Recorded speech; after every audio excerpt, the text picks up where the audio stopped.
नमस्कार दोस्तों, जय हिंद, वंदे मातरम। मैं कपिल पारिक आप सबका स्वागत करता हूं हमारे इस यूट्यूब चैनल कंप्यूटर टेक्टिक्स में। आज मैं आपके लिए लेकर आया हूं कंप्यूटर फंडामेंटल के उन 20 अति महत्वपूर्ण प्रश्नों को जिनमें से एग्जाम में हर बार प्रश्न पूछे जाते हैं और आगे भी पूछे जाने की संभावना है। फ्रेंड्स, इन प्रश्नों को ध्यान से पढ़ें, वे वीडियो को लास्ट तक जरूर देखें। ओके फ्रेंड्स, स्टार्ट करते हैं हम आज का टॉपिक कंप्यूटर सॉफ्टवेयर। आज हम कंप्यूटर सॉफ्टवेयर के उन 20 अति महत्वपूर्ण प्रश्नों को पढ़ेंगे जिनसे क्वेश्चन पूछे जा सकते हैं। आज का जो पहला क्वेश्चन रहने वाला है वो है कि जब आप पीसी को बूट करते हैं तब क्या होता है। आज का हमारा पहला क्वेश्चन है कि जब आप पीसी को बूट करते हैं तब क्या होता है। हमें बताना है ऑपरेटिंग सिस्टम के अंश डिस्क में मेमोरी में कॉपी किए जाते हैं। ऑप्शन नंबर बी है ऑपरेटिंग सिस्टम के अंश मेमोरी से डिस्क में कॉपी किए जाते हैं, या ऑप्शन नंबर सी है ऑपरेटिंग सिस्टम के अंश कंपाइल किए जाते हैं। ऑप्शन नंबर डी है ऑपरेटिंग सिस्टम के अंश एमुलेट किए जाते हैं। तो हमारा इसका जो राइट आंसर होगा वो होगा ऑप्शन नंबर ए। ऑपरेटिंग सिस्टम के जो अंश होते हैं वो डिस्क से मेमोरी में कॉपी किए जाते हैं। तो हमारा राइट आंसर हो जाएगा इसका ऑप्शन नंबर ए। मैं थोड़ा सा आपको ये बता देता हूँ कि ऑपरेटिंग सिस्टम होता क्या है। ऑपरेटिंग सिस्टम सॉफ्टवेयर का एक समूह होता है जो कि आंकड़ों व निर्देश के संचरण को नियंत्रित करता है। यह हार्डवेयर व सॉफ्टवेयर के बीच में सेतु की तरह कार्य करता है और कंप्यूटर का सॉफ्टवेयर घटक होता है। इसके साथ ही हम कंप्यूटर में स्थापित प्रोग्राम चला सकते हैं, क्योंकि हमारा जो हार्डवेयर व सॉफ्टवेयर जो होंगे वो बिना ऑपरेटिंग सिस्टम के कार्य नहीं कर पाएंगे।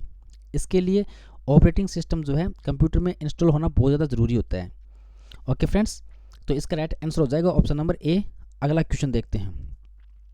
हमारा अगला क्वेश्चन है कि लाइनक्स उदाहरण है। लाइनक्स क्या होता है।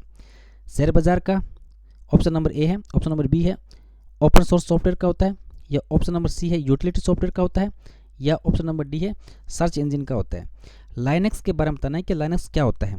लाइनक्स एक प्रकार का ऑपरेटिंग सिस्टम है। यह ओपन सोर्स सॉफ्टवेयर अथवा मूल जो स्रोत होते हैं ना सॉफ्टवेयर का, सबसे कामयाब तथा सबसे लोकप्रिय सॉफ्टवेयर होता है ये लाइनक्स। तो हमारा इसका जो राइट आंसर होगा वो होगा ऑप्शन नंबर बी, क्योंकि लाइनक्स जो होते हैं ना ये ओपन सोर्स सॉफ्टवेयर का भाग होते हैं।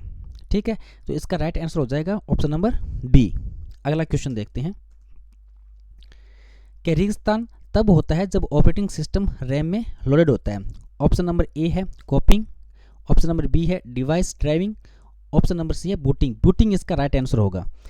ये जो 23वां क्वेश्चन दिया गया है इसका जो राइट आंसर होने वाला वो है ऑप्शन नंबर सी, यानी कि बूटिंग तब होती है जब ऑपरेटिंग सिस्टम रैम में क्या होती है, लोड होती है।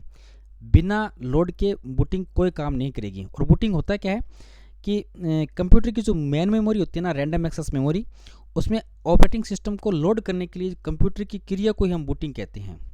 क्योंकि ऑपरेटिंग सिस्टम को जो लोड होगा ना ये कहाँ से होगा, रैम से होगा।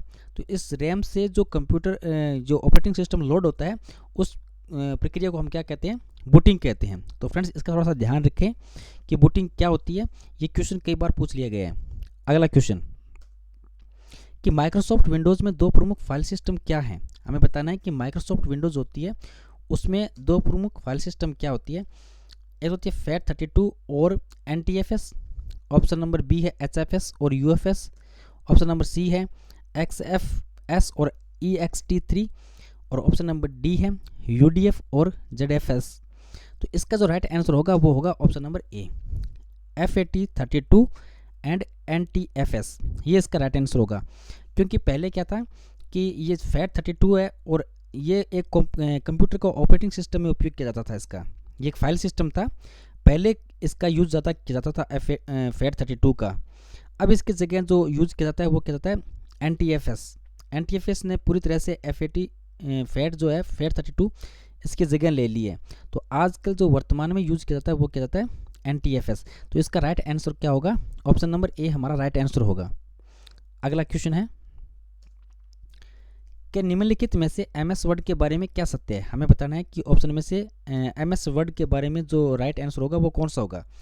MS वर्ड एक सिस्टम सॉफ्टवेयर है, MS वर्ड एक एप्लीकेशन सॉफ्टवेयर है, MS वर्ड सिस्टम और एप्लीकेशन सॉफ्टवेयर दोनों हैं, या इनमें से कोई नहीं है।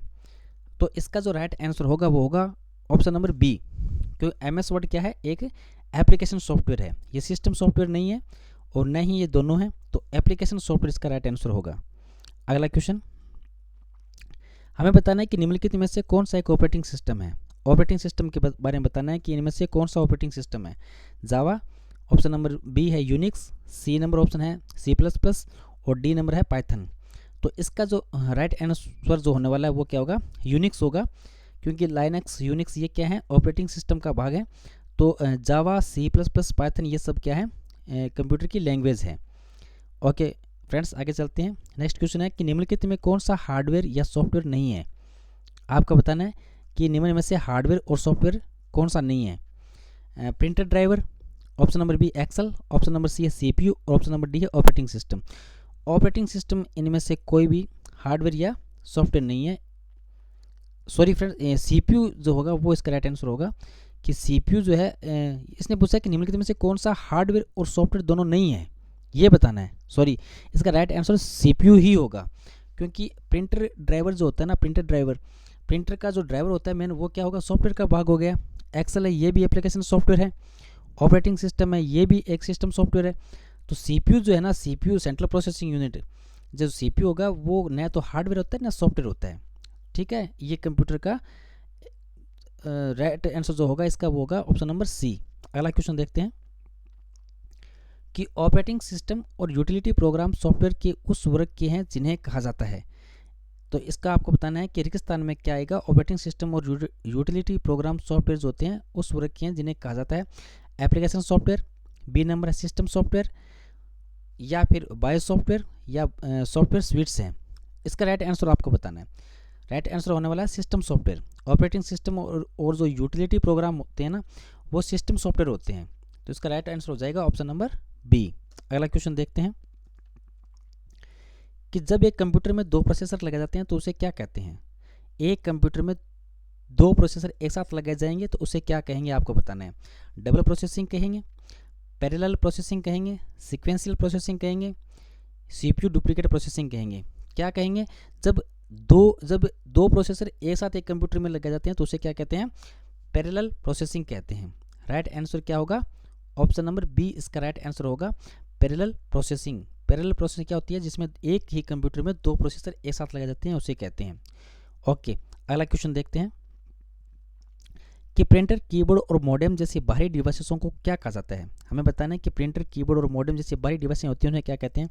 स्पेशल बाइस या peripheral devices, option number C add on device, option number D extra hardware device. क्या कहते हैं, जो कि बाहर यानी कि बाहर से लगे होते हैं। प्रिंटर, कीबोर्ड, मॉडेम ये क्या होते हैं, सब पेरिफेरल डिवाइसेस होते हैं।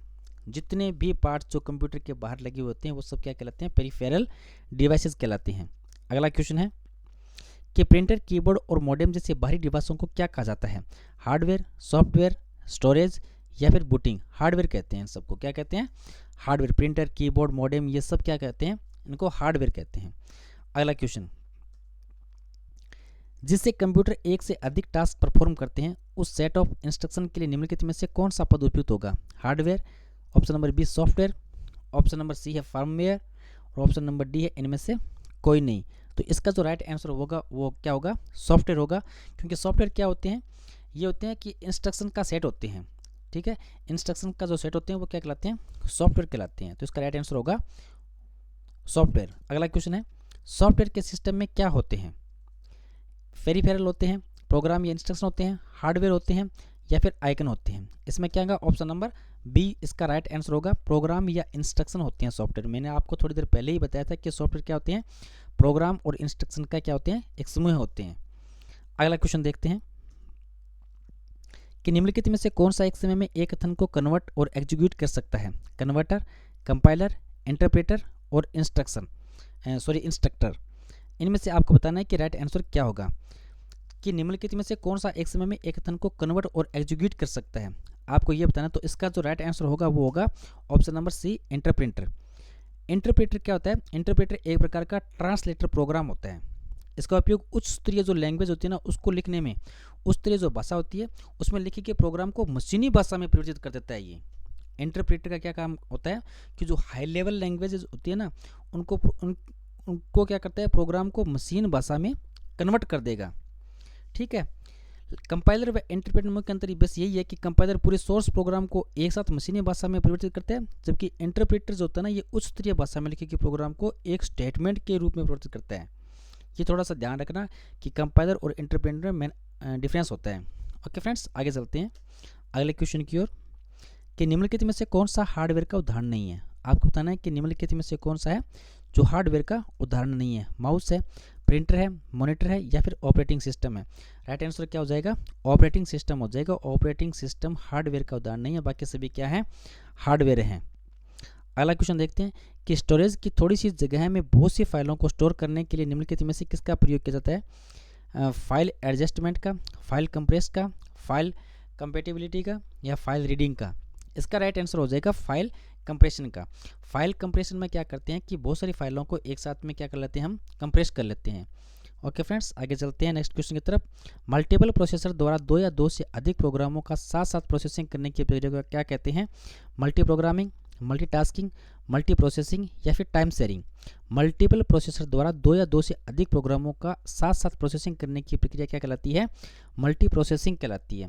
फ्रेंड ध्यान रखना कि दो या दो से अधिक प्रोग्रामों को एक साथ प्रोसेस करना क्या कहलाता है? मल्टी प्रोसेसिंग कहलाता है। अगला क्वेश्चन है, कंप्यूटर के प्रोग्राम या इंस्ट्रक्शन को कौन कंट्रोल करता है? कंप्यूटर के जो प्रोग्राम है या इंस्ट्रक्शन है उनको कंट्रोल कौन करेगा? हार्डवेयर करेगा, सॉफ्टवेयर करेगा, प्रोग्रामर करेगा या फिर कंपाइलर करेगा? इसका जो राइट आंसर होगा वो होगा सॉफ्टवेयर। कंप्यूटर के प्रोग्राम और इंस्ट्रक्शनों का समूह ही क्या कहलाता है? सॉफ्टवेयर कहलाता है। और इनको कंट्रोल कौन करेगा? सॉफ्टवेयर ही करेगा। अगला क्वेश्चन देखते हैं कि जब आप कंप्यूटर ऑन करते हैं तब बूट रूटीन या टेस्ट करता है। जब आप कंप्यूटर को ऑन करेंगे तो बूट रूटीन क्या टेस्ट करेगा? रैम टेस्ट करेगा, डिस्क ड्राइव टेस्ट करेगा, मेमोरी टेस्ट करेगा या फिर पावर ऑन सेल्फ टेस्ट करेगा? पावर ऑन सेल्फ टेस्ट जो है इसका राइट आंसर होगा ऑप्शन नंबर डी, इसका राइट होगा। ओके फ्रेंड्स, आगे चलते हैं। अगला क्वेश्चन है कि कंप्यूटर इंस्ट्रक्शन लिखने के प्रोसेस को क्या कहते हैं? फ्रेंड्स ये आज का लास्ट क्वेश्चन है कि कंप्यूटर इंस्ट्रक्शन लिखने के प्रोसेस को क्या कहते हैं? ऑप्शन नंबर ए है असेंबलिंग, बी है कोडिंग, सी है एग्जीक्यूटिंग और डी नंबर है सर्वर। कंप्यूटर इंस्ट्रक्शन लिखने के प्रोसेस को कोडिंग कहते हैं फ्रेंड्स। इसका राइट जो आंसर होगा वो क्या होगा? कोडिंग होगा। ओके फ्रेंड्स, आशा करता हूँ कि आपको हमारा ये वीडियो ज़रूर पसंद आया होगा। मैं आपके लिए ऐसे ही इम्पोर्टेंट क्वेश्चन लेकर आता रहूँगा और आप हमारे साथ ऐसे जुड़े रहें। इसके लिए आपसे एक छोटी सी रिक्वेस्ट है कि आप हमारे चैनल को लाइक व सब्सक्राइब जरूर कर लें व बेल आइकन को भी प्रेस कर लें ताकि आने वाली वीडियोस का नोटिफिकेशन भी आपको मिलता रहे। ओके फ्रेंड्स, मिलते हैं नेक्स्ट वीडियो में एक नए टॉपिक के साथ। तब तक के लिए जय हिंद, वंदे मातरम।